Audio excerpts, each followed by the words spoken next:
Muy buenos días, les saluda con mucho afecto Gerardo Trujillo, acá desde León, Guanajuato, México. No se preocupen, el país está tranquilo. Hay algunos daños, por supuesto, por el terremoto de ayer. Recibimos muchas mensajes y llamadas de parte de ustedes para saber cómo nos encontramos. Bueno, fue fuerte para lo que es en donde se sintió en la Ciudad de México y en aquella zona de Oaxaca. Donde estamos nosotros prácticamente esa no nos ocurrió. Bueno, yo quiero agradecerles. ¿Están viendo la pantalla? ¿Están viendo la pantalla o no? Yo sí. Sí, ok. Entonces ya nada más es cuestión de que yo la ponga en presentación. Muy bien. Bueno, darle la bienvenida nuevamente a esta conversación semanal de CMC Talks, donde tratamos justamente de mantenernos actualizados con respecto a los temas que más interesan al área de mantenimiento y confiabilidad en América Latina.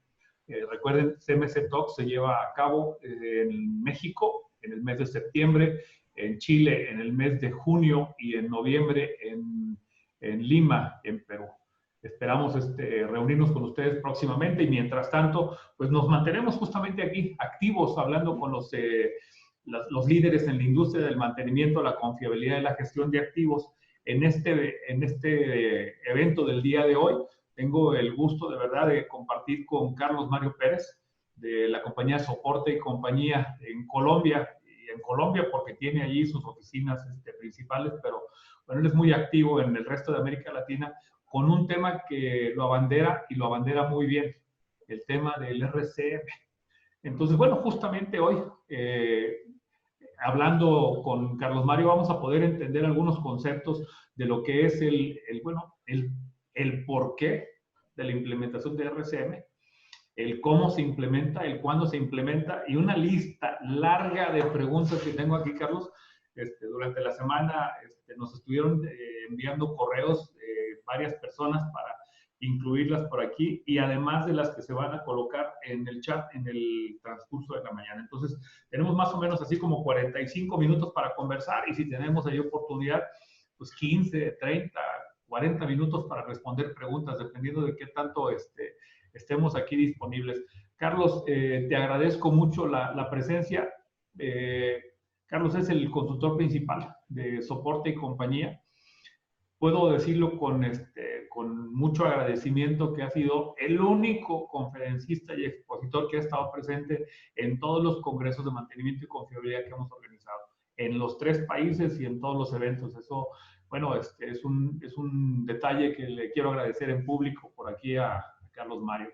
Él es un profesional de NRCM2 de Aladon Network, certificado como Endorse Assessor y Endorse Trainer del IAM, asesor y consultor de dirección y gerencia de mantenimiento, tiene por ahí algunas maestrías en mantenimiento y confiabilidad, trabaja pues, prácticamente en todos los sectores, ¿no? El alimentario, el de las minas, el petrolero, el petroquímico, el textil, servicios públicos, entretenimiento energético. Bueno, un conocedor, por supuesto. Yo digo que es uno de los pioneros en la implementación del RCM en México y de México en América Latina. Y bueno, nuevamente agradecido que estés por aquí, Carlos. Gracias, Gerardo. Pues me presento para quienes no han participado en charlas anteriores. Mi nombre es Gerardo Trujillo. Soy el director del Congreso de Confiabilidad y Mantenimiento de Latinoamérica, Congreso de Mantenimiento y Confiabilidad de Latinoamérica. También soy director de Noria Latinoamérica, como la empresa que patrocina justamente estas charlas. Soy el presidente del Comité Panamericano de Ingeniería de Mantenimiento y el fundador de la Asociación Mexicana de Gestión de Activos.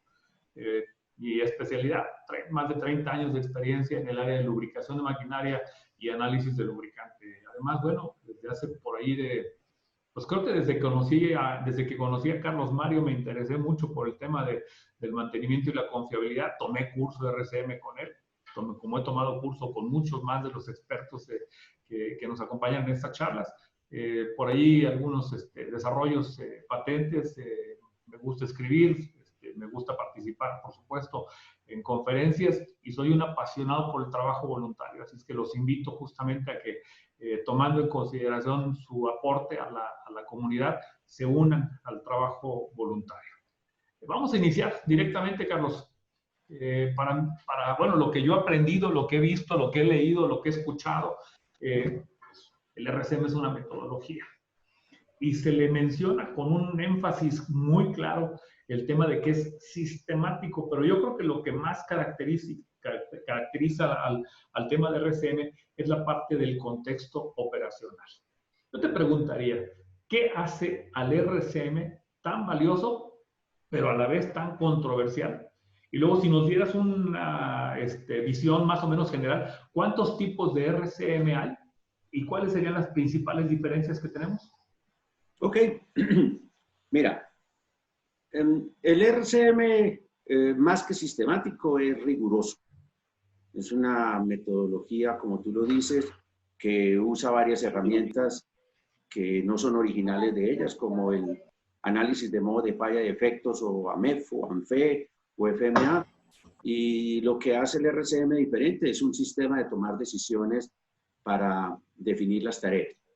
Es altamente exigente porque su gran diferencia, y de pronto después lo voy a reforzar con lo de los tipos de RCM que me preguntaste, es su nivel de profundidad.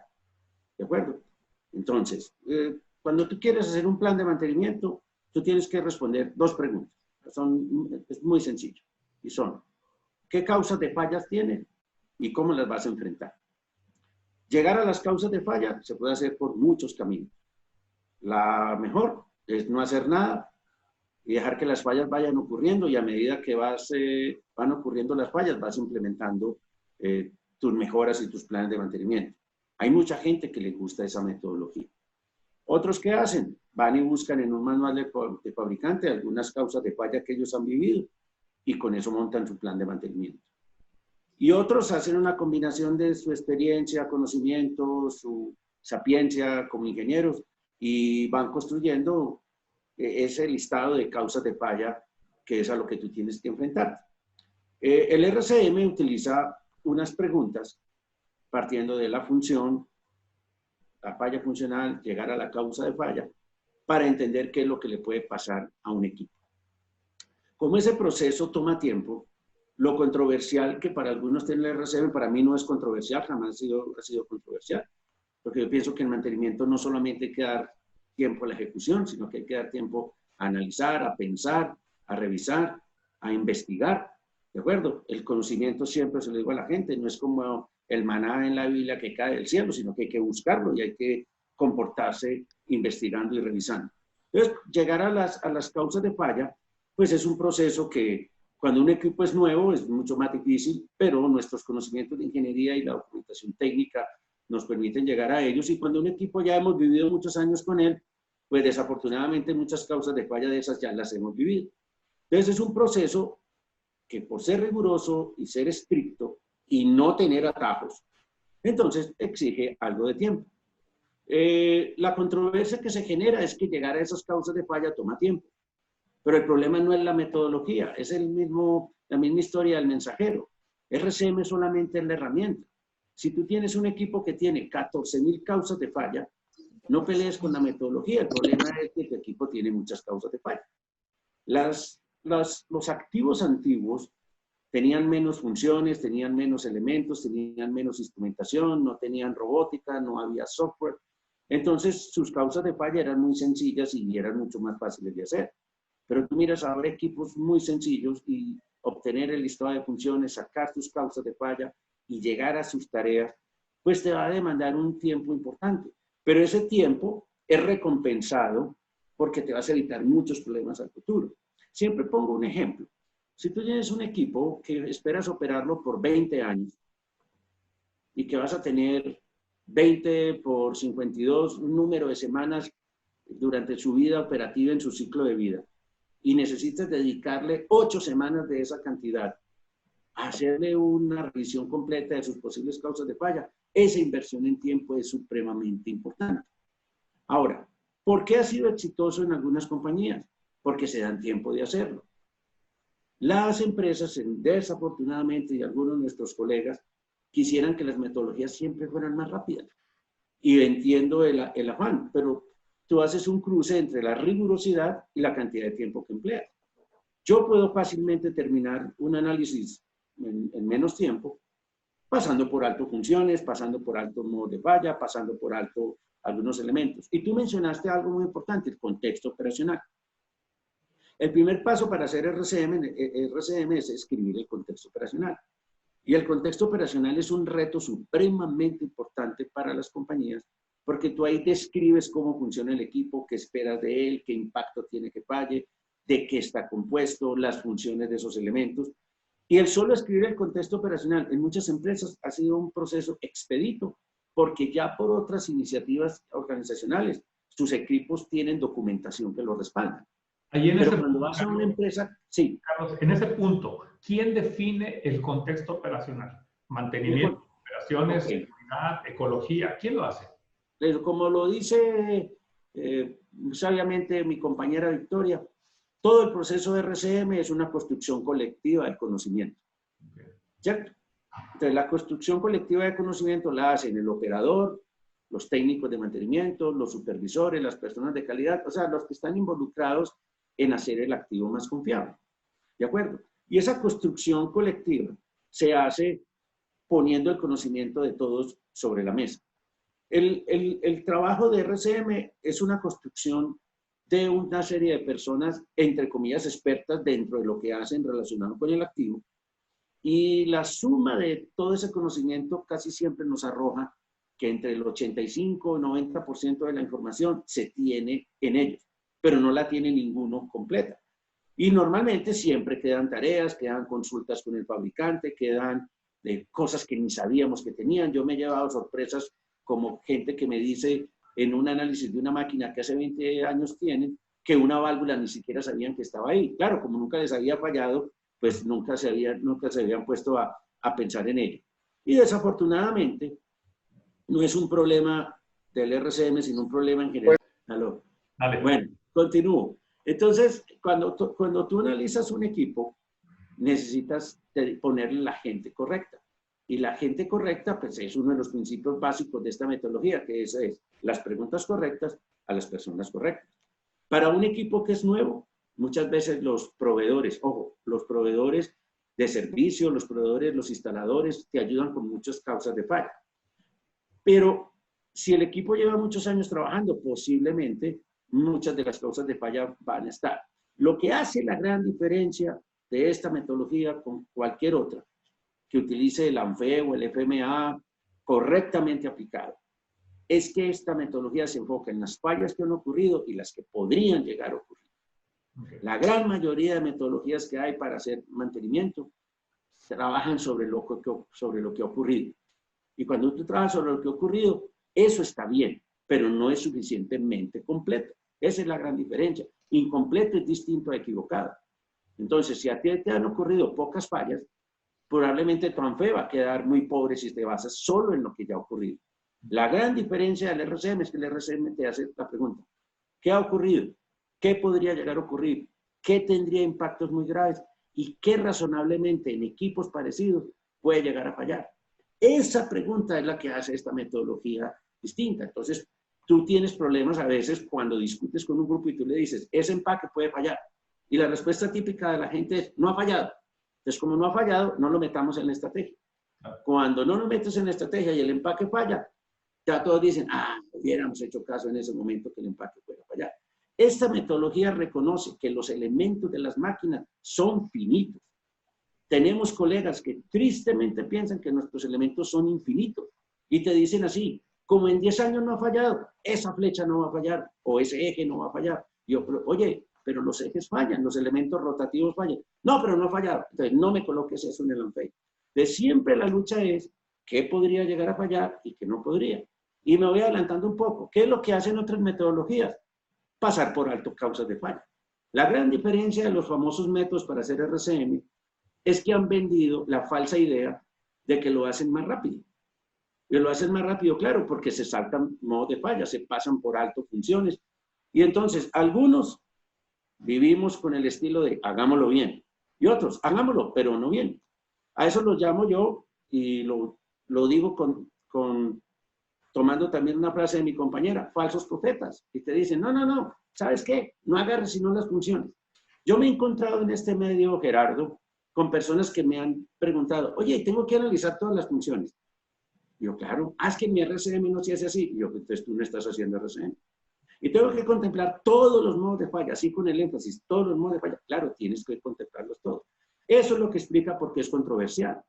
Porque muchas personas no tienen tiempo de hacerlo, intentan sin saber en lo que se están metiendo y después se dan cuenta que el esfuerzo era mucho mayor de lo que ellos pensaban que iban a poder lograr. Correcto. ¿Cómo surgió esta metodología? Alta accidentalidad en los aviones.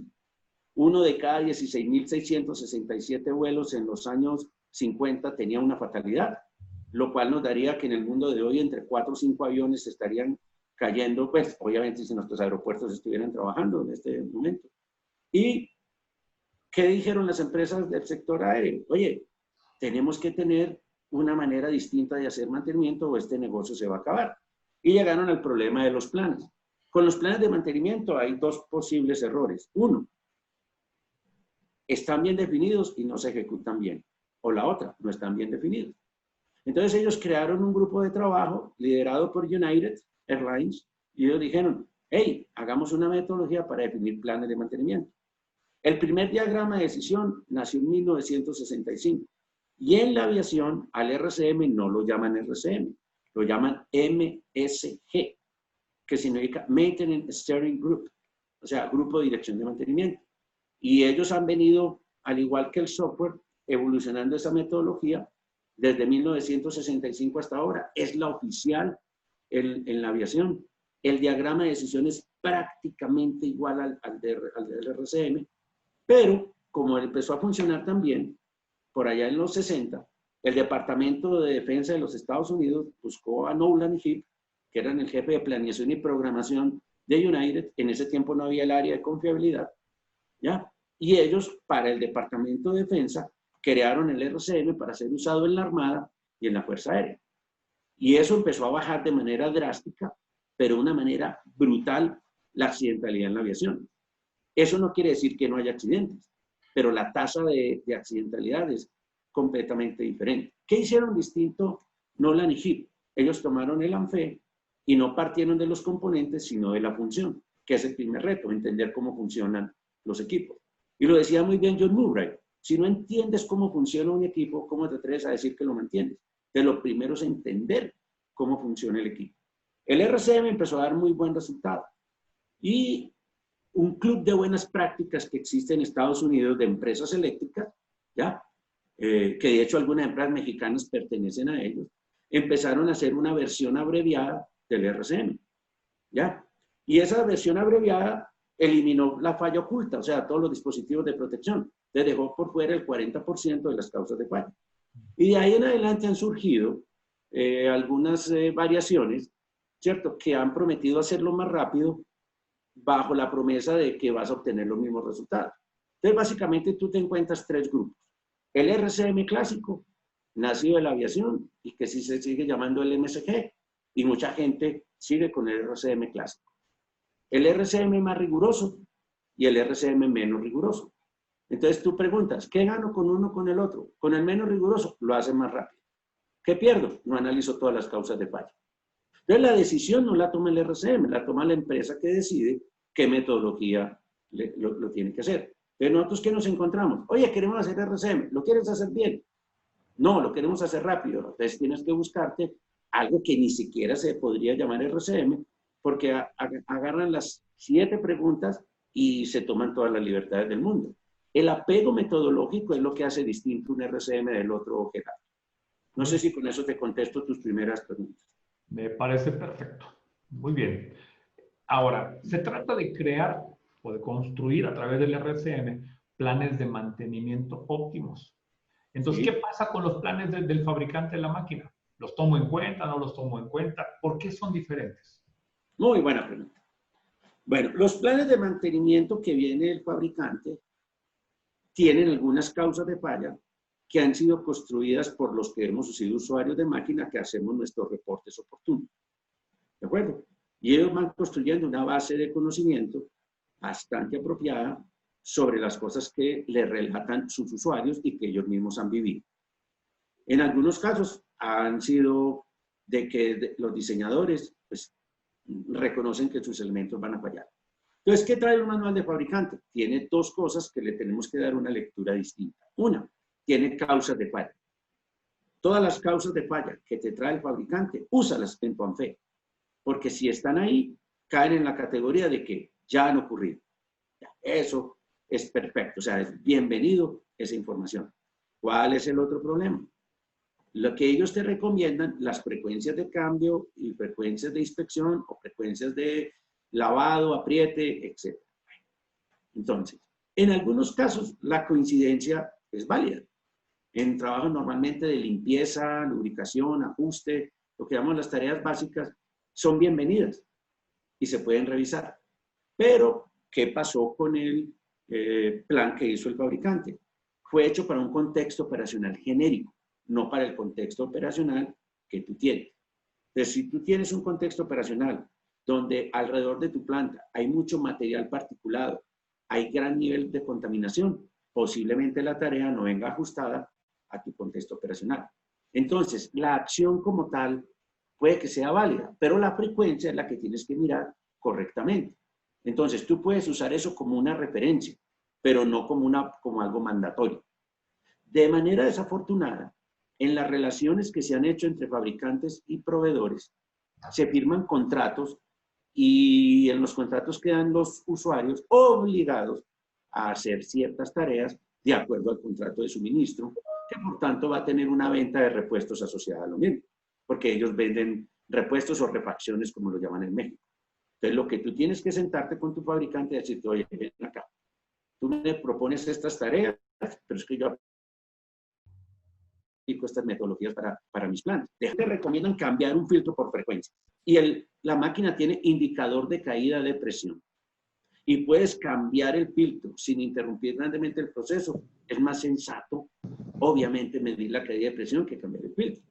Pero el fabricante, si se lee mal, en ninguna parte los fabricantes reconocen que ellos van a garantizar la duración de los elementos, como yo lo dice.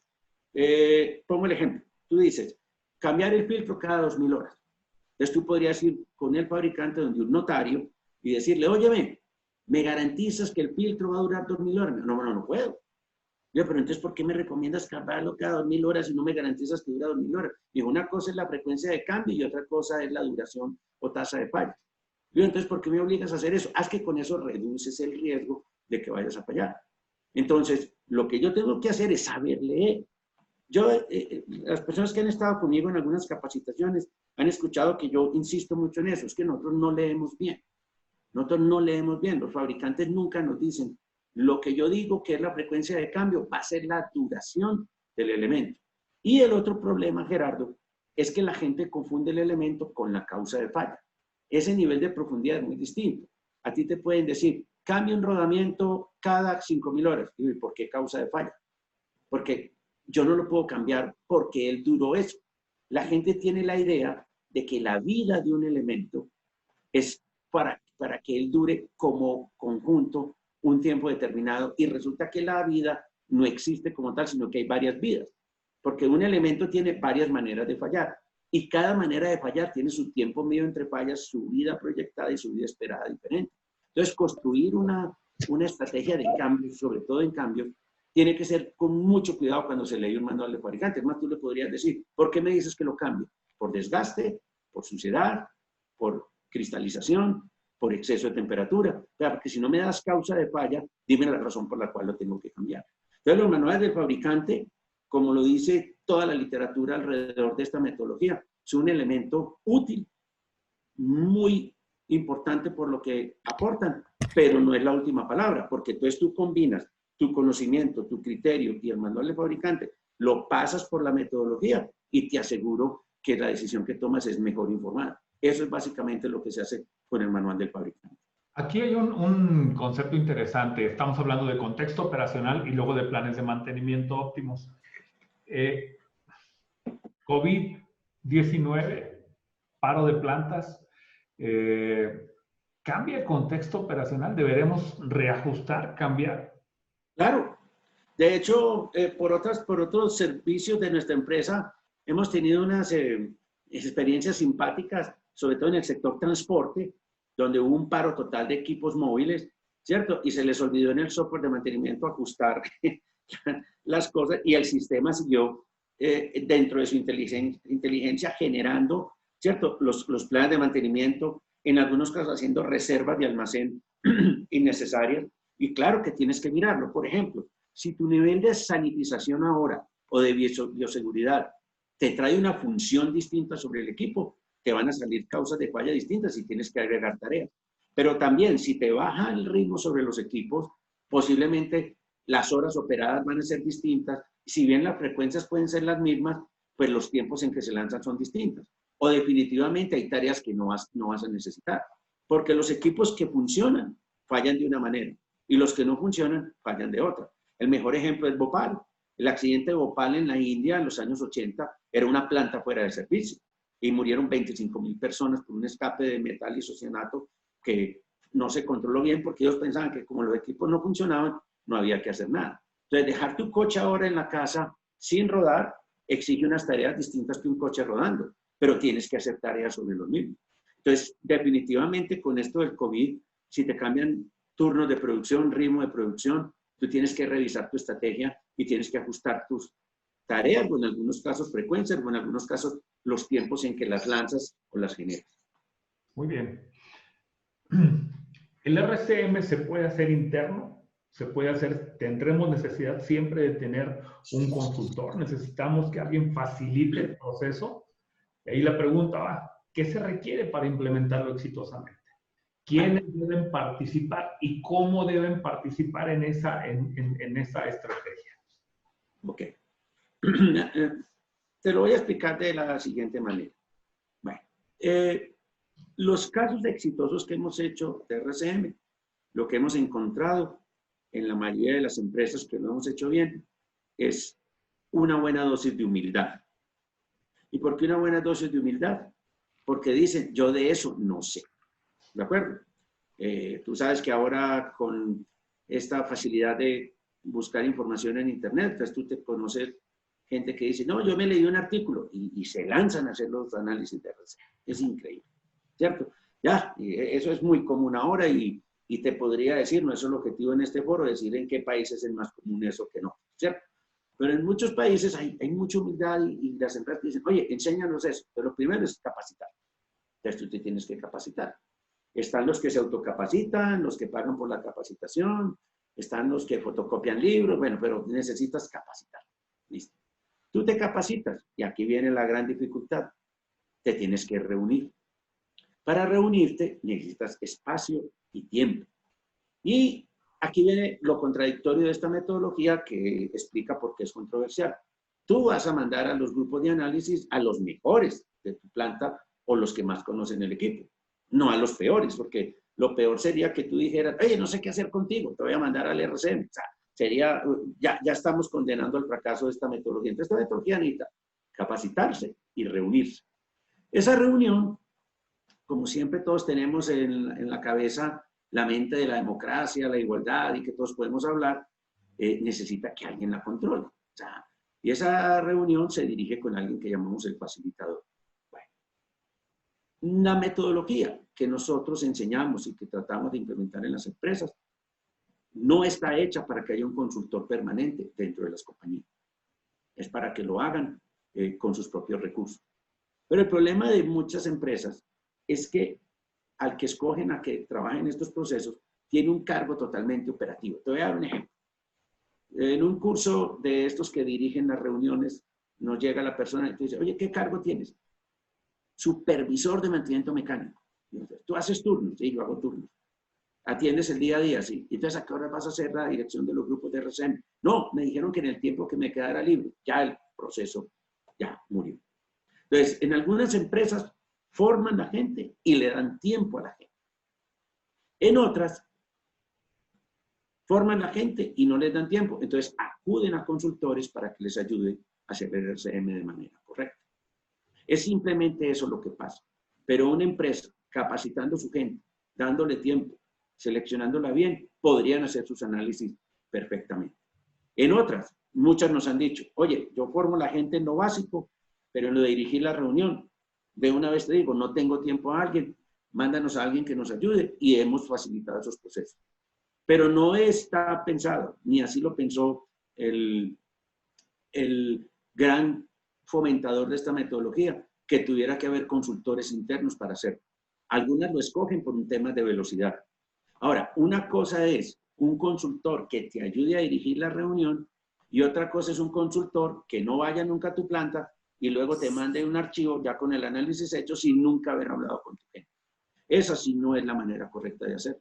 Porque tú no, si haces un análisis sin tener en cuenta los que operan y mantienen los equipos, el sentido de posesión del análisis es muy básico y tal vez el punto más difícil de RCM es la implementación. O sea, hacer las reuniones es un viaje, es una manera de conocer, es una manera de trabajar las cosas y de aprender. Un directivo de una empresa de refrescos muy importante en México me decía, el solo hecho de hacer los análisis de RCM ya me mejora la calidad de la relación entre la gente de operación y mantenimiento por el entendimiento común que tienen el equipo.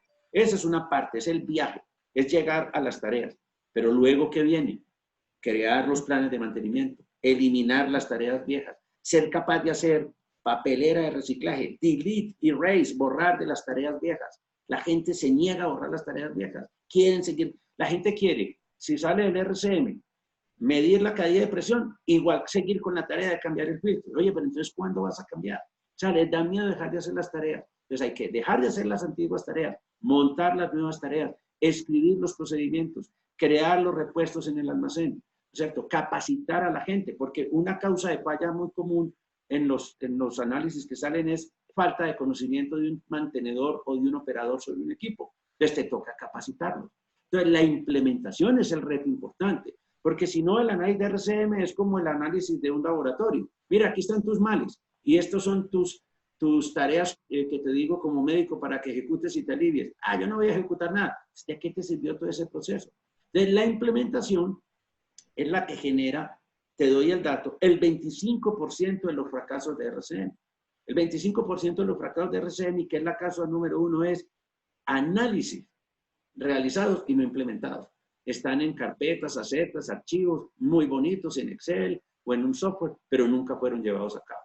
Entonces, yo siempre le hago una pregunta a las empresas cuando me dan confianza. Yo defino que hay dos tipos de empresas en el mundo. Los que hacen cosas y los que explican por qué no las hacen. Entonces, la pregunta le digo, ¿tú de qué grupo eres? Ah, de los que hacemos. Digo, vamos a entrarle a este tema. Pero mira todo lo que se te viene encima. Que lo más difícil de cualquier cosa que queramos hacer en mantenimiento, planeación, programación, indicadores, análisis de fallas, RCM, es que hay que trabajar. Y la gente quiere implementar sin trabajar, entonces está muy difícil.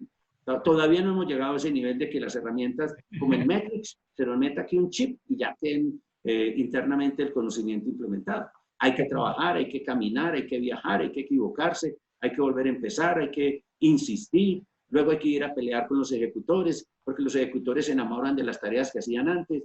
Yo entonces ya no voy a cambiar el filtro, entonces ¿yo qué voy a hacer? Y entonces te toca llorar con ellos porque casi que hay que hacerle un sepelio a las tareas antiguas y ahora hay que decir, este es nuestro nuevo plan y vamos a meter nuestro nuevo plan. Ese es el reto más importante, implementar. Hacer el análisis no es tan difícil. ¿Cuánto tiempo demora vamos a pensar en el concepto, ¿cuál es el elemento que más tiempo consume dentro de lo que es el análisis de RCM? Mira, sin ser matemáticamente exacto para después que no vayan a pasar por una prueba de que, mira, me demoré un 1% más y un 2% más, porque los ingenieros somos muy dados a revisar todo con un grado de detalle muy grande, pero entre el 10 y el 15% del tiempo te lo gastas haciendo el contexto operacional. Ok. Te gastas alrededor del 60% haciendo el ANFE o FMA o hoja de información o AMEP bueno. Y te gastas alrededor de un 25% haciendo la decisión. Y el resto del tiempo es que tú tienes que entregar una documentación donde salgan las tareas ya filtradas, eliminar las tareas duplicadas, dejar todo bien ordenado, clasificado por oficio, ojalá lo dejaras agrupado, porque en eso fallan mucho las empresas y no tiene nada que ver con el RCM. La gente tiene tareas bien definidas, pero mal agrupadas. Entonces, cuando las van a ejecutar, los tiempos no son correctos y las discusiones famosas entre tú sabes entre especialidades que cómo hacemos con esta tarea que es mecánica y se atraviesa un eléctrico, y entonces el eléctrico es un advenedizo, ¿cierto? Y casi un intruso en la estrategia, entonces hay que hacer todo un tratamiento, le hacemos otra orden, lo metemos en la orden. Bueno, todas esas decisiones que competen a los de confiabilidad y planeación de organizar bien el lanzamiento de las órdenes es el último porcentaje para que eso quede bien organizado. Lo que siempre oímos es que se requieren muchos recursos. Tú lo acabas de mencionar. Tienes que poner los recursos adecuados, los valiosos, los que salen. Hay muchas tendencias en este momento. Muchas preguntas de las que estoy recibiendo tienen que ver con utilizar en la comparación plantillas, traerte modos de falla completos de otras plantas, software inclusive. ¿Cómo lo aprecias tú con tu experiencia? Claro, todo es bienvenido, pero analizado. Es que, a ver, un cliente nuestro del sector eléctrico muy importante aquí en Medellín acuñó una frase que no es nada original, pero yo la uso mucho y se lo aprendí a ese ingeniero. Y él hablaba de copia decente, copia indecente. Listo. ¿Qué es copia decente? Control C, control V. Entonces, en casi todas las plantas que hacen copia indecente, que copian de otras plantas, entonces les sale la tarea de revisar el controlador neumático, que no es neumático. Porque es que la gente copia y no revisa. Claro, por supuesto que las causas de falla que tengan en cualquier otra fuente de información es una entrada al sistema. De hecho, si lo dibujáramos como proceso, si tú tienes un listado de fallas de una bomba, puedes copiar las causas de falla de la bomba, no hay problema. Pero el efecto de falla no viene escrito en ninguna parte. Y el efecto de falla, que es la pregunta 4 del proceso, que es la pregunta que más demanda tiene en tiempo, es la que no se puede copiar. Porque cambiar los rodamientos de una bomba que maneja el agua para una caldera en una generadora de energía no es lo mismo para una torre de enfriamiento, porque el tamaño es distinto, el acceso es distinto, entonces no todo es copiable. O sea, las causas de falla son el menor volumen. El efecto de falla es el que nunca se va a poder copiar. Entonces, si tú tienes plantillas y hasta tienes un análisis parecido y tienes otra información que te es útil, todo es bienvenido porque eso se pone sobre la mesa por el que dirige la reunión con las famosas 3 preguntas. ¿Ya ha ocurrido? Ah, si está en la plantilla, pues que ya ocurrió. Podría llegar a ocurrir, ¿cierto? Y tendría un impacto muy grave. Esas 3 cosas, toda fuente de información que se tenga es válida. Los troubleshooting, los cazafallas, todo lo que se tenga de información es útil. Pero el efecto de falla nunca lo vas a poder copiar. Bueno, acerca de que consume recursos. Entonces, yo voy a una planta, y te voy a poner un ejemplo. Oye, ¿cuántas personas trabajan aquí en mantenimiento? Entonces te dicen 60. Yo, ok.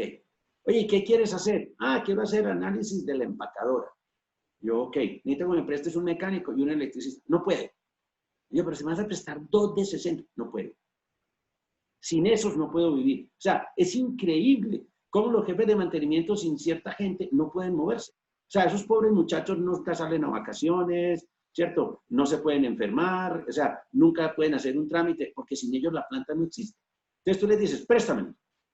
Me dicen, no. Pero también te cuento que tenemos clientes que nos dicen, Carlos, estamos listos para hacer el análisis. ¿Cuánto toma? Por un método que nosotros tenemos bastante aproximado y que varios compañeros míos lo hacen muy bien. Entonces te dicen, necesitamos 8 semanas. Mío, listo. ¿Cuándo empezamos? La pregunta es, ¿por qué sí me puede prestar la gente? Ellos habilitan los medios para no dejar las plantas, entre comillas, desamparadas, mientras la gente hace los análisis. Y otra cosa que es un error muy grande de muchas personas, tener gente analizando también es trabajar. Es que el análisis hace parte del trabajo. Eso es extraer el conocimiento de la gente y volverlo institucional.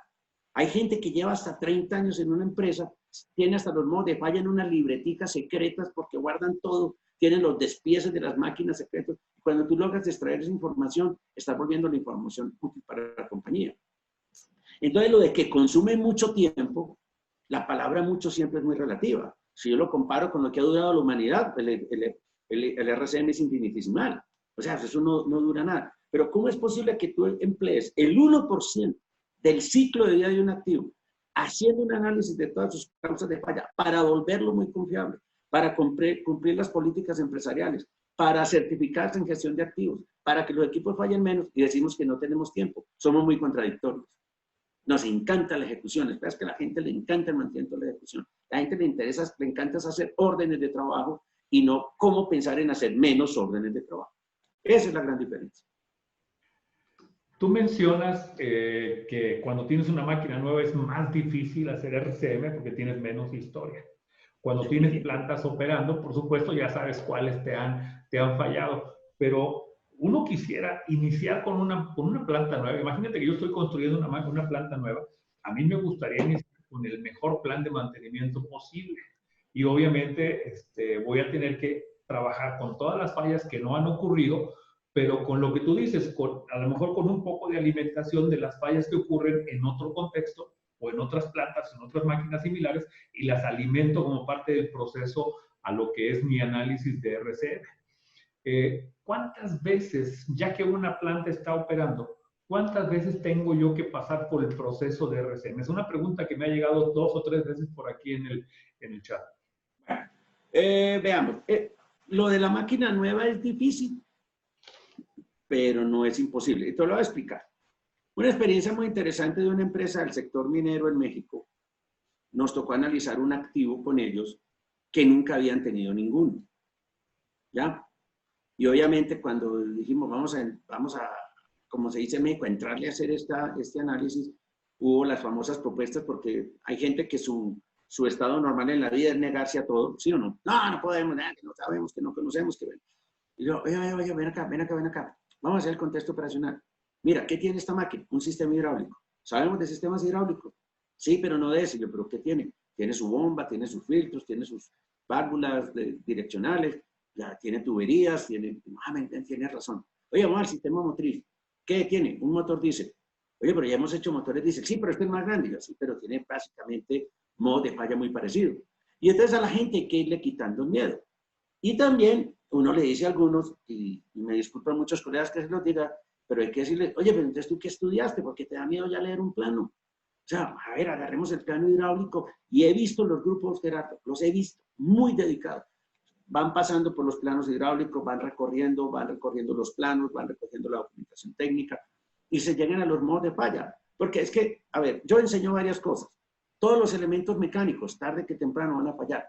Entonces tú tienes un piñón. O sea, tú no puedes en un piñón o engranaje o engrane, como le dicen en otros países, saber negar que se va a desgastar. Tú no puedes pasar por alto los modos de falla. Entonces, si bien las máquinas son distintas, los elementos que lo componen son los mismos, simplemente arreglados y ensamblados de manera distinta para que cumplan una función. Entonces, cuando tú miras lo que puede impedir que se cumpla una función, te pueden pasar cosas que aparentemente son tan sencillas y son baladís, pero las tienes que tener en cuenta. Siempre pongo un ejemplo. Una impresora no imprime. Lo primero que te tienes que fijar es que no esté conectada. ¿Cierto? Entonces tú vas pasando, no está conectada, no está configurada, no tiene tóner, no tiene papel. Cuando ya te metes a la parte interna y que hablas del fusor y los elementos internos, necesitas otro especialista. Pero ese especialista tiene que estar en el grupo de análisis. Por eso es que es una construcción colectiva. Entonces, es cierto, un equipo que no conoces te va a demorar más tiempo estudiarte los planos. Pero cuando tú, los planos y los documentos, pero cuando ya un equipo va a llevar más años, entonces, pues ese camino es expedito. La pregunta es, ¿los planes de mantenimiento van cambiando a través del tiempo? Sí. ¿Por qué los planes de mantenimiento van cambiando a través del tiempo? Porque los niveles de utilización de los equipos cambian. Porque en los primeros análisis salieron rediseños y cuando tú haces rediseños, agregas funciones y quitas funciones, entonces tienes que actualizar. Porque los niveles de utilización cambian, las materias primas cambian, ¿cierto? Entonces, ¿qué pasa? Vale la pena revisar el análisis. Hemos hecho revisión de análisis con algunos clientes, pero las revisiones no son volver a repetir el análisis. Uno va leyendo, este modo de falla nos aplica, el efecto sigue siendo el mismo. Ah, no, no es el mismo, porque antes producíamos 50.000 toneladas y ahora 150.000. Entonces vas actualizando las cosas. Ah, y esto lo cambiamos manual, pero ahora tenemos una plataforma de acceso. Ah, entonces te cambian los tiempos de ejecución. Entonces, todo lo que mejore en tu organización va a hacer que tus planes de mantenimiento se tengan que actualizar. Entonces, se recomiendan cada 2 años o cada 3 años, con una serie de preguntas estandarizadas, leer el análisis con el mismo grupo u otro grupo y se va logrando actualizar los planes de mantenimiento. E igual, tienes que ir a tu sistema informático y actualizar toda la información. Si lo planteáramos redondeando un poco aquí en este tema, sé que es muy complicado dar una respuesta precisa, pero es una de las preguntas que más recibí y van a ser juntas. ¿Cuál es el costo de implementar? No sé contra qué lo podamos referir el costo de implementación, contra el costo total de mantenimiento, contra el costo del reemplazo del activo, no sé. ¿Y cuánto estaríamos nosotros pensando que debería ser el tiempo para regresar la inversión de la implementación? Bueno, la tasa de inversión de los procesos de RCM es de 17:1. Ya, con eso, ya tú no consigues ningún proyecto con un TIR mejor que eso. El nivel de éxito de los procesos de RCM de empresas que lo quieren hacer bien es del 85%, solo el 15% fracasa. Pero vamos a tomar un dato sencillo. A ver, ¿cuánto nos podrá costar una pala en una empresa minera? 10 millones de dólares completo. Y hacer el análisis de RCM, bueno, no más para que lo tomes, teniendo en cuenta el tiempo de la gente y todo, ¿cierto? Tómale que sean 12 semanas. Sí, ponle $100,000 con toda la formación. Es ridículamente bajo. Lo que pasa es que cuando tú no gastas, hacer una inversión en algo como RCM se te vuelve algo impresionantemente alto. Pero en ciertos sectores, estas inversiones se justifican mucho y tienen otros beneficios como el entendimiento de cómo funciona el equipo, la manera distinta de analizar, pero las inversiones son ridículamente bajas comparadas con el valor de los activos. Si estamos pensando en una empresa más pequeña. Una empresa más pequeña posiblemente no forma grupos tan grandes de gente, porque normalmente una empresa grande quieren hacer 2 o 3 grupos simultáneos, pues envían a cursos públicos a 4 o 5 personas, no sacrificar la formación. Para mí la formación es supremamente importante, porque entonces, ¿qué hacen muchas compañías? Mandan a una persona a una capacitación. Con la mejor intención, te piden las diapositivas porque en la empresa, porque son excesivamente francos, les dicen que se vuelven multiplicadores. O sea, los ingenieros somos muy irrespetuosos. O sea, según es un médico vio operar y ya sale a operar. Entonces los ingenieros con solo asistir a un curso ya dominan las metodologías. Entonces lo quieren duplicar, que ojalá no lo hicieran, pero formando 4 o 5 personas, y si lo hacen internamente poniendo su facilitador, te aseguro, el tiempo sería un costo el costo sería un costo no desembolsable, que sería el costo de poner a su gente a hacer esto. En los $100,000 que yo te dije, le calculé más o menos unos 25,000, que es el tiempo de las personas, de la gente de la empresa sentados en los grupos de análisis. Porque si bien es un costo no desembolsable, pues tú tienes tu gente empleada ahí. Entonces la tasa de retorno es impresionante. El solo hecho de dejar de hacer tareas que no se hacían, y ojo, hacer tareas que no estabas haciendo, porque eso te va a reducir los problemas de confiabilidad en el equipo. Entonces, si tú me das un dato exacto, si fuera esto alguien me quiere escribir y me da un ejemplo de un equipo específico, yo le puedo dar datos precisos de ese equipo específico. Nosotros ya sabemos cuánto toma y cada uno sabe el valor de reemplazo del equipo y que haga su división, que es muy sencilla, pero es altamente retornable. Ahora, recuerda que el RCM nació bajo un concepto de seguridad. Entonces, como algunos en sus esquemas de decisión y en sus análisis de riesgo solamente tienen en cuenta el costo de las paradas. Pero recuerda que el objetivo de RCM y por lo cual nació es la seguridad. Pero la seguridad al fin y al cabo es dinero. Nos lo dice la gestión de activos. Tú haces un equilibrio entre el riesgo, el desempeño y el costo. RCM hace un equilibrio entre el riesgo, el desempeño y el costo. ¿No es cierto? Pero es una metodología muy orientada a decirte que si tú tienes menos riesgos de accidentes, de problemas ambientales, tú tienes grandes ahorros de dinero en la compañía. Ahora, esa pregunta que tú me haces es muy buena. ¿Por qué es tan difícil vender proyectos sobre cosas que no han ocurrido? Entonces, cuando tienes una falla que ha ocurrido, la valoras y demuestras cómo es fácil vender cualquier proyecto de mejora. Pero te doy un ejemplo. Si tú haces el análisis del acueducto de una ciudad, como nos tocó a nosotros, analizar los modos de falla y analizar la posibilidad de que se rompa la tubería principal de abasto que pasa por el sistema masivo de transporte de la ciudad, era tan catastrófica la falla, que salieron rediseños para mejorar el sistema de acueducto de la ciudad. Y se pagaron, porque el solo evitar esa falla era supremamente importante. Eso nunca lo valoras como algo en el RCM. Es que el problema es que las fallas que no han ocurrido son tan importantes como las que ya han ocurrido. Entonces, las que no han ocurrido nos van a dar un beneficio, pero es muy difícil de vender, porque decirle a un gerente, con esto voy a evitar que esto falle. Y como tienen un esquema de pensamiento, pero si no pasó, no voy a ganar nada. La gente sigue pensando en que si no ha pasado, no vale la pena gastarle en esto. Entonces es una metodología totalmente diferente. Es una metodología que va a gastar dinero en fallas que no han ocurrido. Esa es la gran diferencia de esta metodología. En el proceso de implementación, ¿qué tanto ayuda, facilita, recorta el tiempo, mejora la calidad del trabajo el utilizar un software para RCM? Ok, bueno. Sin que se molesten los expertos en software, que de esto en nuestra compañía los hay, espero que no se me molesten si me están oyendo. Pero el RCM es un sistema muy sencillo. El RCM, el contexto operacional es un texto. Entonces, un software para textos, yo creo que ya tenemos suficientes aplicaciones para tener textos, pegarle fotos, ¿cierto? Y tener un documento de consulta sobre cómo funciona el equipo y en qué está compuesto. Lo otro es una hoja de cálculo que puede ir en un software. ¿Está claro? Puede ir en un software. Y lo otro es un sistema de toma de decisiones que es más un modo de pensar. El modo de pensar no se puede meter todavía en el software igualito, aunque se puedan poner las preguntas bonitas y todo. Y te permite registrar la información. Entonces, la ventaja de un software, ¿ya? Es que el software no reemplaza el modo de pensar, ¿ya? La ventaja del software es que cuando una empresa ya tiene 100, 200 análisis, como tenemos nosotros clientes, tenemos clientes en México hasta con 300 análisis realizados.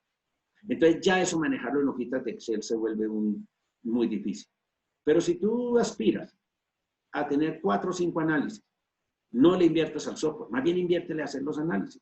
Y ya cuando los tengas ordenados, si quieres, lo haces en el software.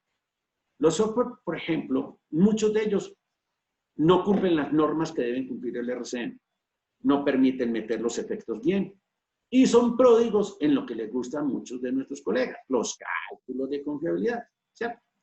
Ya, el RCM es muy respetuoso con los cálculos de confiabilidad, pero cuando tú trabajas bajo la premisa de que hay fallas que no han ocurrido, pues entonces tú no tienes cálculos de confiabilidad ni puedes calcular la probabilidad, todavía porque ni siquiera tienes bases de datos. Es más, los catálogos de falla a nivel de las empresas son muy pobres. Es más, la notificación y cierre de órdenes son de una tristeza lamentable en muchas compañías. Las compañías ponen todo ok, quedó bien, ya jala, operativo a las 3 p.m., se hizo como se requería.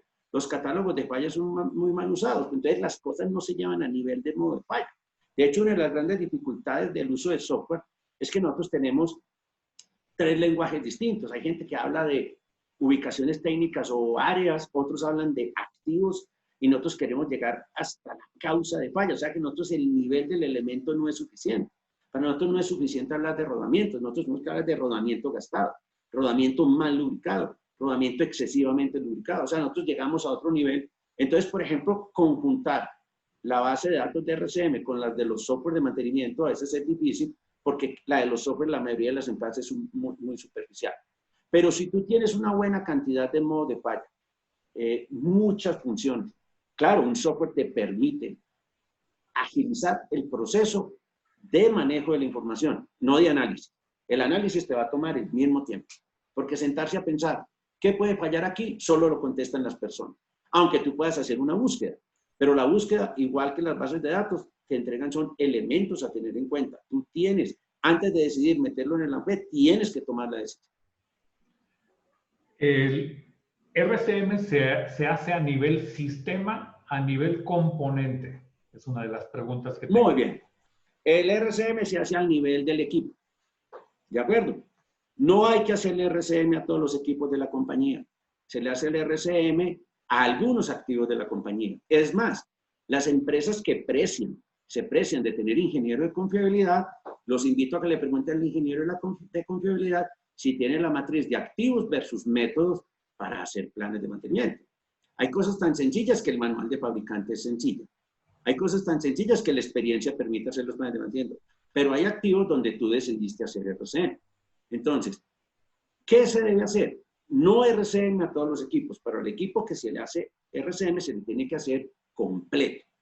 Por si alguno tiene dudas, lo invito a que se monte a un avión en el cual va a poner en manos de la empresa aérea su vida y de pronto su herencia y todo lo que viene detrás de un gran futuro después detrás de usted, y usted le pregunta al piloto, oye, ¿ustedes le hicieron RCM al avión? No, solo al motor. ¿Por qué? Porque lo que más falla es el motor. Como la parte estructural no falla poco, realmente no le hicimos RCM, entonces esto no tiene inspecciones, no tiene ultrasonido, búsqueda de grietas. Entonces, ¿tú qué dices? No, yo no me monto en este avión. Entonces, no hay que hacerle RCM a todos los equipos de una empresa, pero el equipo que se le hace completo. Cuando se hace el contexto operacional, el equipo se entiende por sistemas. O sea, el enfoque de RCM sí es sistémico. No es lo mismo que sistemático, es sistémico. Entonces, entendemos los sistemas, entonces hablamos del sistema motriz, el sistema hidráulico, el sistema neumático, el sistema de frenos, y entonces los elementos se unen a través de vínculos que son cables, comunicaciones, uniones, barras, etcétera, y entre sí cumplen una función, y de ahí sacamos las famosas fallas funcionales, los modos de falla, los efectos. Entonces, la respuesta, analizamos por sistema, pero activos completos. Pero, insisto, no todos los activos hay que hacerlos con RCM. ¿Estás de acuerdo conmigo que una de las partes más complejas cuando arrancas con el estudio es definir la función? Estoy de acuerdo.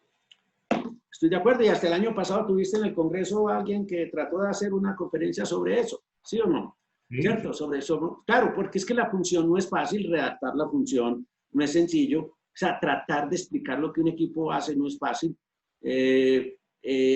Porque la gente lo ve hacer, pero es distinto redactarlo. Pero precisamente con la capacitación y con los ejemplos lo va pasando. Aún en esta compañía nuestra que se dedica a hacer RCM, nosotros como consultores, y siendo yo el principal de la empresa, la pregunta que más me hacen mis colegas aquí dentro de la empresa es cómo redactar ciertas funciones, porque hay funciones muy difíciles de redactar, tienes toda la razón. Un muy buen ejemplo es la función del diferencial en un vehículo.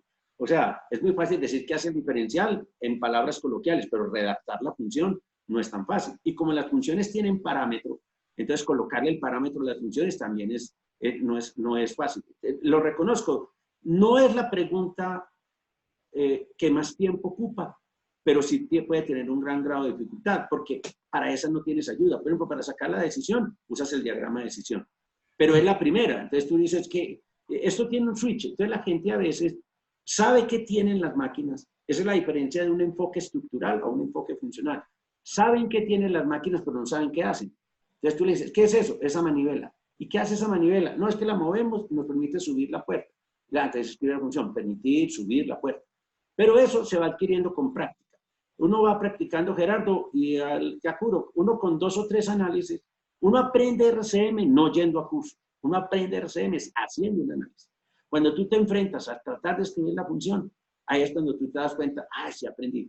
Y al principio te equivocas y se corrigen y se mejoran, pero después la gente se vuelve muy ducha en escribir la función. Si tú defines mal la función, tu proceso, tu análisis está mal. Tiene grandes posibilidades de error, porque, por ejemplo, mira lo importante que es la función. Voy a poner un ejemplo. Tú tienes un sensor de temperatura.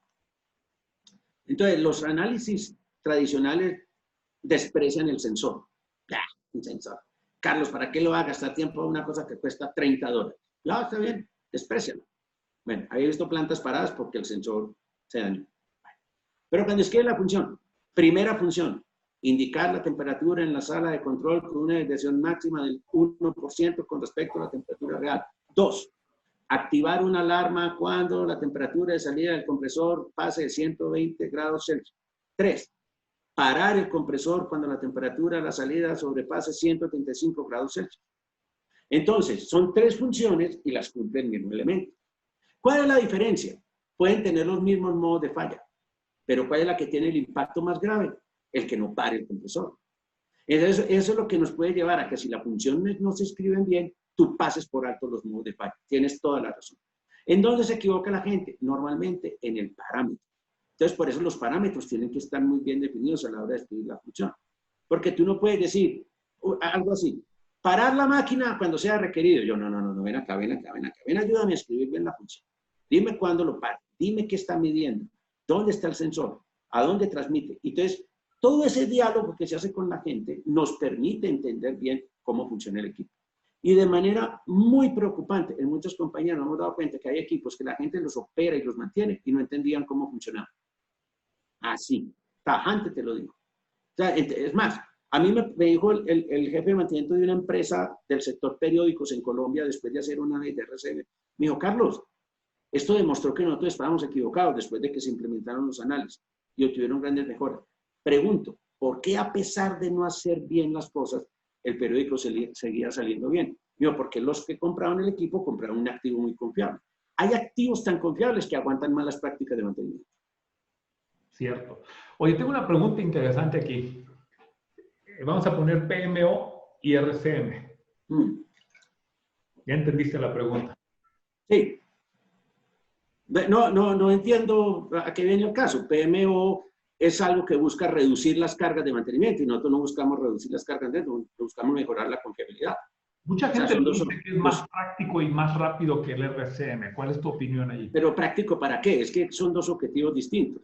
Nosotros queremos con RCM mejorar la confiabilidad del activo. PMO no. PMO lo que quiere es reducir la carga de trabajo de mantenimiento con unos métodos perversos para definir si una tarea se debe hacer o no se debe hacer. O sea, es totalmente desenfocado. Si usted me pide que compare PMO con otras herramientas para optimizar planes de mantenimiento, está bien, pero es comparar peras con manzanas. O sea, son dos metodologías de alcance distinto. Lo que pasa es que algunos venden la idea y tú sabes que cuando la gente es ignorante, pues entonces se tragan algunas historias que traen algunos, pero el PMO, su objetivo es reducir la carga de trabajo sobre planes de mantenimiento. Y su inventor fue practitioner de RCM2, lo conozco bien, ¿cierto? Pero como lo hacerlos en AID de RCM implica hacer las cosas bien, hay gente que no tiene tiempo de hacer las cosas bien y entonces se inventa metodologías para hacer atajos, para simular que hacen lo mismo, pero no hacen lo mismo. Entonces la gente a veces me dice, yo estoy haciendo PMO, y yo, claro, pues como tú estás optimizando tu plan, entonces me imagino que tenías un plan bueno. No sabías si está bueno. Y entonces, ¿cómo lo vas a optimizar si no sabes que está bueno? Si quieres hacer un buen plan, hazlo con RCM. Yo soy muy respetuoso de eso, pero no acepto que las comparen. ¿Por qué? Porque tienen objetivos muy distintos. Jamás en la aviación a un avión le van a hacer PMO. Jamás a un equipo que afecta a la seguridad le van a hacer PMO. Si tú tienes problemas de seguridad, tienes problemas ambientales e impactas grandemente el negocio, la optimización de un plan mal hecho jamás va a ser una buena solución. Hay que hacer un buen plan. ¿Cuál sería entonces el contexto que realmente aceptaría utilizar la herramienta de optimización de planes de mantenimiento que es PMO? Para equipos de esa matriz que te decía. O sea, de hecho, soporte lo ha hecho con algunas compañías. Nosotros tenemos una metodología que se llama revisión de planes de mantenimiento, pero nuestro objetivo no es después vender la idea. Teníamos 500 tareas y dejamos 300. Es más, casi siempre que lo hacemos se aumentan las tareas, porque es que la mayoría de los planes de mantenimiento están mal hechos. La mayoría de los planes de mantenimiento de las empresas les faltan causas de falla, porque son hechos con el método de fabricante, algunas historias, y a algunos les pasa que es que cuando pasa el software se dañaron las tareas. La gente tiene unas historias todas prácticas, todas simpáticas con los planes. Los métodos para optimizar planes son cuando a ti te cambió tu contexto operacional, se te bajó el ritmo de producción, ¿cierto? Y ahí sí vale la pena que tú reduzcas la carga de trabajo sobre el mismo. No es lo mismo que una planta pase de trabajar 3 turnos a 1 turno y pueda optimizar sus planes de mantenimiento, pero planes de mantenimiento bien hechos. Pero entonces un objetivo es reducir la carga de trabajo y otro es mejorar la confiabilidad. Son dos objetivos totalmente diferentes. Ahí mismo te pongo una más. Lo que esperamos que pase en los siguientes meses es una reducción del presupuesto de mantenimiento, es una reducción de la cantidad de personas en la planta, probablemente sin reducción de la cantidad de horas de operación o de la producción de la planta. ¿Qué beneficio tendría en este caso? Bueno, mucha gente va a tener la tendencia a implementar una disminución de la cantidad de tareas. ¿Cuál es el riesgo? Bueno, muy bien. Voy a contestar esa pregunta. A ver, cuando uno mira las tareas de mantenimiento, porque yo también he trabajado en empresas en épocas de vacas gordas y vacas flacas, hay un error gravísimo con las estrategias de mantenimiento. Y es que hacen una relación directa proporcional matemática entre el volumen de producción y las tareas de mantenimiento. Grave error. ¿Por qué? Hay tareas de mantenimiento que sí están relacionadas con el volumen de producción, pero hay otras que no. ¿De acuerdo? Las tienes que hacer, haya poca producción o haya mucha producción. Entonces, haya mucha producción o poca producción, igual las tienes que hacer. De manera desafortunada, a algunos directores de mantenimiento les ha faltado ser claros con los gerentes. Y como en las empresas los que mandan a veces son los financieros y no los técnicos, entonces pues, Claro. nos llevan a algunas decisiones no siempre buenas. Entonces, ¿qué pasa? Es cierto que hay costos que se pueden bajar al reducirse los costos, los volúmenes de producción. Estamos de acuerdo. Pero hay tareas que no. Hay tareas que produzcas 1000 o produzcas 10.000, igual tienes que limpiar los equipos, tienes que hacer inspección, tienes que hacer apriete, porque los equipos se van a mover del mismo manera. Eso es una de las cosas que hay que ser claro. Entonces, a un gerente hay que decirle, mira, dividamos las tareas en dos. Las que están ligadas al volumen de producción y las que no están ligadas al volumen de producción. Correcto. Y sobre estas, ya dejar de hacer las tareas es poner en peligro la integridad de los equipos. Tú lo que tienes que hacer como director de mantenimiento es mostrarle eso a tu jefe, que es un gerente. Que él tome la decisión, a eso le pagan a él. A él también le pagan por equivocarse o por hacerlo bien, pero le tienes que mostrar. Ok, bueno, ese es uno. La norma alrededor de RCM. No, pero mira que no he terminado de contestar la pregunta esta de la reducción. ¿Listo? Ahora, entonces, ¿qué pasa? Me reducen el personal. Ese es un gran problema. O sea, tú puedes llegar a tu plan de mantenimiento con un método inductivo o la otra es con un método deductivo. Entonces, ¿cuál es el método inductivo? Tú defines tu plan, sacas tus tareas, defines la mano de obra y defines cuánta gente necesitas. Entonces tú dices, necesito 15 técnicos para cumplir estas tareas y garantizar la confiabilidad del activo. En algunas empresas lo hacen así. Y en otras te dicen, tienes 5 personas para hacer todo. Entonces mira lo estúpido que es eso. Te pones a hacer un plan con una metodología como RCM o cualquier otra, defines bien tu plan y luego te dicen, no tienes gente para hacerlo. Entonces, ¿qué le toca a un jefe de mantenimiento? Apuntarle a lo que menos daño le hace. Entonces, es distinto yo decir, necesito 3 lubricadores para lubricar la planta, a que alcanzo a lubricar con un solo lubricador que me dieron. Entonces, en serio, algunos colegas nuestros se merecen todo el reconocimiento del mundo porque son expertos en optimizar, pero están sacrificando la confiabilidad de los activos. Y lo peor, lo regañan porque los equipos fallan. Entonces, no les dan recursos, los equipos fallan y ellos siempre son los malos. En cambio, en otras empresas te dicen, yo cuánta gente necesito para hacer eso. Y consiguen los recursos para hacer las cosas. Entonces, si bien la demanda de recursos va a bajar, que se haga revisando las tareas, no devolviéndome en el sentido contrario, porque entonces voy a sacrificar cosas que no se deben hacer. Un ejemplo muy bueno es este, Gerardo. Cuando la gente hace inspecciones por cualquier técnica con tecnologías de diagnóstico y tienen una frecuencia, por ejemplo, de 2 meses, y han venido midiendo y deja de fallar, cometen el error clásico en las empresas. Ah, como no ha fallado, ampliemos la frecuencia. No, eso no se puede hacer. Pero me imagino que en estas épocas va a empezar a pasar eso en muchas compañías.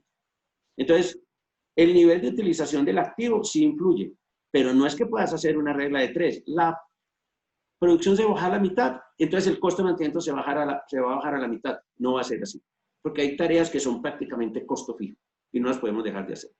Ni aún con la planta parada. Muy bien. Te preguntaba del estándar o norma para RCM. Bueno, como por esas épocas que te conté que empezaron a aparecer los RCM patito, como dicen en México, ¿cierto? O marca gato, como decimos aquí en Colombia. Entonces, el Departamento de Defensa de los Estados Unidos con la SAE, la Sociedad Americana de Ingenieros Automotrices y varias epítetos más que tiene esa sociedad, crearon un grupo para definir una norma que dijera que debe cumplir, que es RCM o no. Entonces, nació la norma JA1011 con su guía JA1012. Y ahí en esa guía aparecen los pasos que debe cumplir una metodología que se quiera llamar RCM. ¿Cierto? Entonces, simplemente para la pregunta que me hiciste, dile a los que hacen PMO si cumplen las preguntas de la norma SAE, para que puedan decir que hacen lo mismo que el RCM. Y la respuesta es que no. Entonces, el gran problema con eso es que varios colegas dicen que cumplen la norma aunque no la cumplan. ¿Por qué? Porque la norma es muy exacta en sus apartados. Dice, todos los modos de falla probables serán analizados. todas las funciones, incluyendo los dispositivos de protección, serán analizadas. Entonces, más que una norma que te diga cómo se hace, es una guía de lo que debe cumplir. Entonces, te pregunta, ¿haces contexto operacional? No. Entonces ya ni sigamos, porque ya no lo que estés haciendo sea efectivamente RCM. ¿Aló? Gerardo.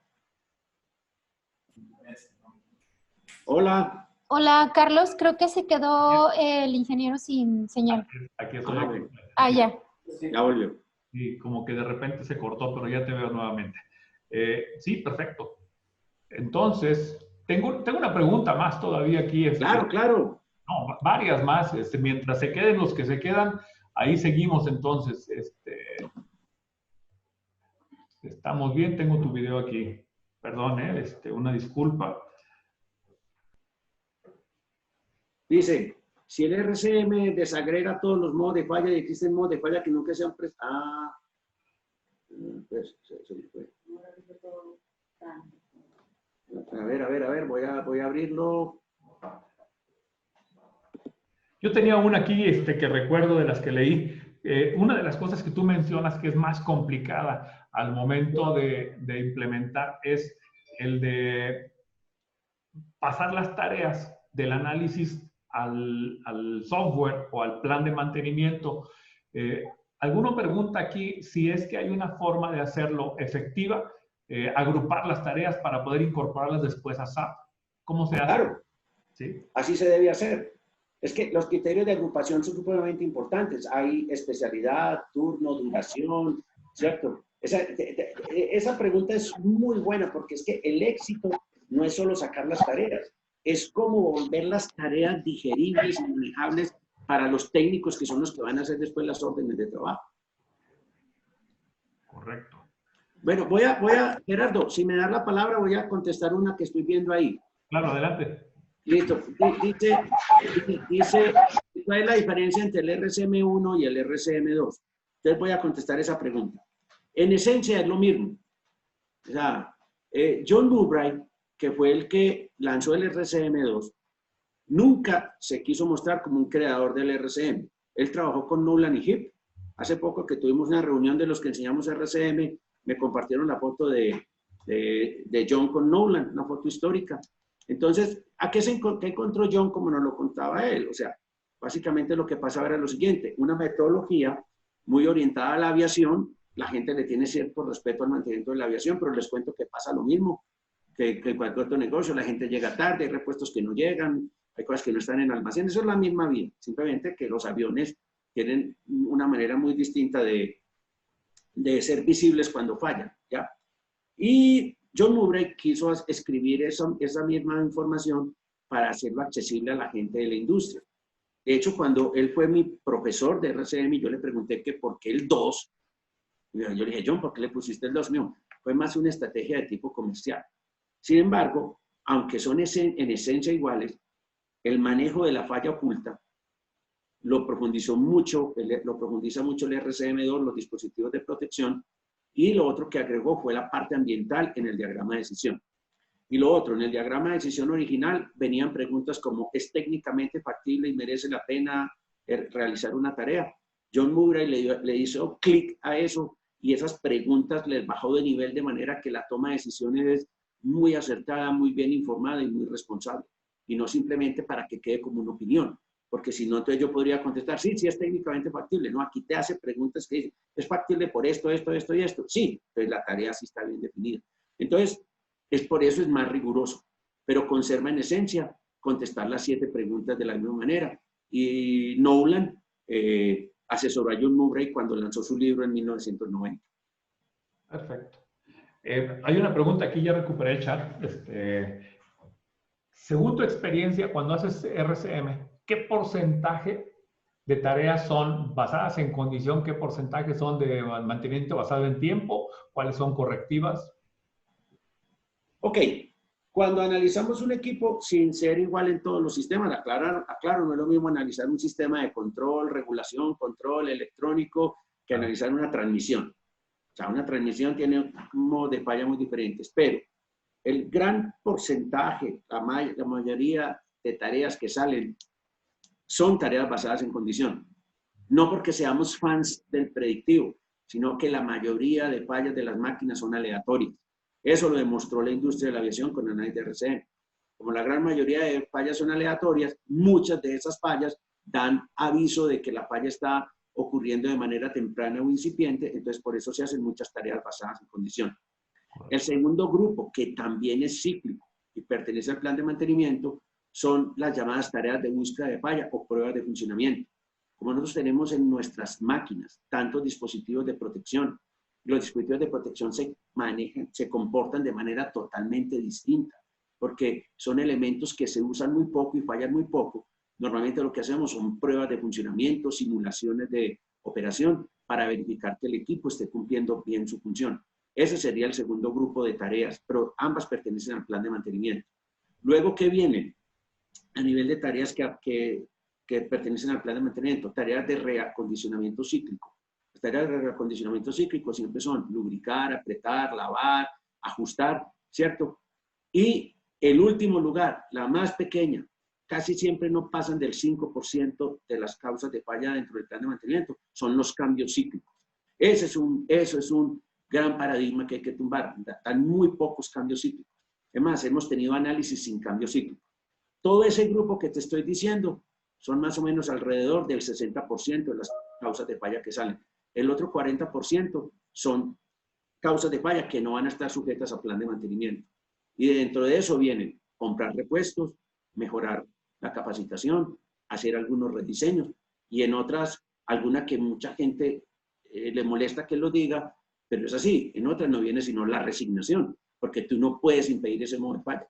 Porque si tú tratas de que tu equipo no tenga modo de falla, el activo se vuelve económicamente inviable. Tú tienes que aceptar que algunas causas de falla van a ocurrir, pero ¿cuál es la diferencia? Estás preparado. Mucha gente me ha dicho, a nivel anecdótico, una empresa me lo dijo una vez: Carlos, el RCM para nosotros se pagó solo porque un modo de falla que no era prevenible decía que teníamos que mantener el repuesto en el almacén. Compramos el repuesto y el día que eso falló, en una hora solucionamos el problema. Si no lo hubiéramos tenido, hubieran sido 2 semanas de paro. Entonces, el RCM no te da soluciones mágicas, son puras cosas sencillas que ya sabemos, simplemente que como se hacen ordenadamente, tú aprendes mucho sobre tus activos y mejoras mucho tu gestión. ¿Tú dirías que una de las grandes ventajas es aprender a conocer tus equipos? Claro, porque es muy triste. Hay gente que opera equipos y no los conoce bien. Es más, tú le preguntas: óyeme, ¿qué es esto? Mío, eso, ¿y cuándo lo instalaron? Y yo, ¿cómo? ¿Cuándo te lo instalaron? Llegó con el equipo. Como nunca ha fallado, yo no me meto con eso. Porque a la gente tiene un error con los que trabajamos en mantenimiento. Piensan que como no conocemos algo de la parte técnica, entonces la gente dice: eres ingeniero mecánico. Mira, tú ya sabes de todas estas máquinas. Entonces, el tiempo de estudiar manuales y estudiar equipos no es algo común en las compañías. Porque si te ven estudiando en algunas compañías, piensas que no estás haciendo nada. Pero tú, ¿cómo puedes desarmar un equipo si no te has estudiado los manuales de servicio de las máquinas? O sea, por eso es que los señores que venden servicios de mantenimiento especializado ganan tanto en esas empresas. Porque ellos forman a sus técnicos y desarman una máquina en segundos y que tú hasta la dañas cuando la estás desarmando. Esa falta de capacitación sobre los equipos es muy grande. Y el RCM te obliga a estudiar el equipo. Pero para llegar a las causas de falla tienes que entender cómo funciona. Carlos, tengo muchísimas preguntas del chat recuperado y del chat actual. Ya no nos da tiempo de continuar. Ok. Hay algunas actividades más adelante. Vamos a hacer lo siguiente, por favor. Aquí dejé los datos de Carlos Mario. Ahí están los míos. Si quieren enviarlos, envíen por favor sus preguntas directamente a Carlos. Envíenmelas a mí. Yo las reprocesamos, se las organizamos y nos encargamos que sean respondidas. Por favor, envíenos su dirección de correo electrónico para poderlas tener. Les agradecemos mucho, en particular a Carlos, por su excelente participación. Yo no tenía duda de que esto iba a ser así. Los quiero invitar para la próxima semana. Tenemos a Lucio Calefi hablando de un tema bien interesante, un apéndice por ahí en la parte del mantenimiento que es muy importante, la parte de la programación. Todo el mundo nos acordamos de la planeación, pero cuando se trata de la planificación a veces ni nos acordamos, no sabemos quién las hace, por qué la hace.